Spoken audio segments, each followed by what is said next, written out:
अब आता है basic character of aromatic amine. Aromatic amine यानी कि ऐसे अमीन्स जिसमें बेंजीन रिंग अटैच्ड है, जिसमें क्या रिंग अटैच्ड है, बेंजीन, यानी कि एनिलीन। तो अगर हम एनिलीन की बात करते हैं तो ये पक्की बात है, एनिलीन में बात वहीं पे आती है।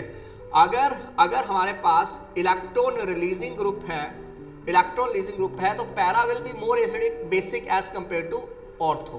Para will be more basic as compare to ortho अगर इलेक्ट्रॉन लीजिंग ग्रुप है।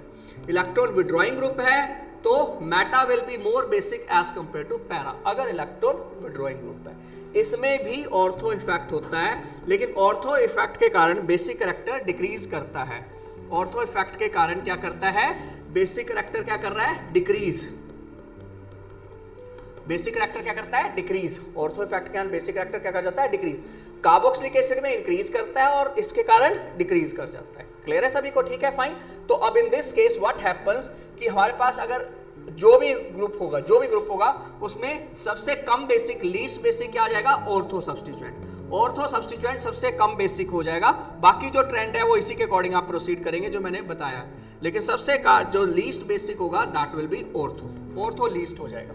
Is that clear to us? So this is about aniline and its substituents जो इसका बेसिक कैरेक्टर पैटर्न फॉलो करते हैं। तो इसको मैं लिखने का टाइम दे रहा हूँ आप सबको, आप लिख लो 5 मिनट्स के अंदर फटाफट लिखने की कोशिश करनी है।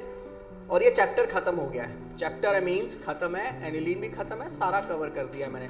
इसमें डायएजोटाइजेशन रिएक्शन अगर आप देखते हो बुक में तो आपको वो मिलेगा, मैंने करवा दिया है पहले, मैंने बेंजीन डाइजोनियम क्लोराइड हेलोरीन्स में कवर कर दिया सारा। तो this chapter is completely over एक तरह से, ठीक है, सारा कुछ ही करवा दिया, कुछ नहीं छोड़ा है मैंने।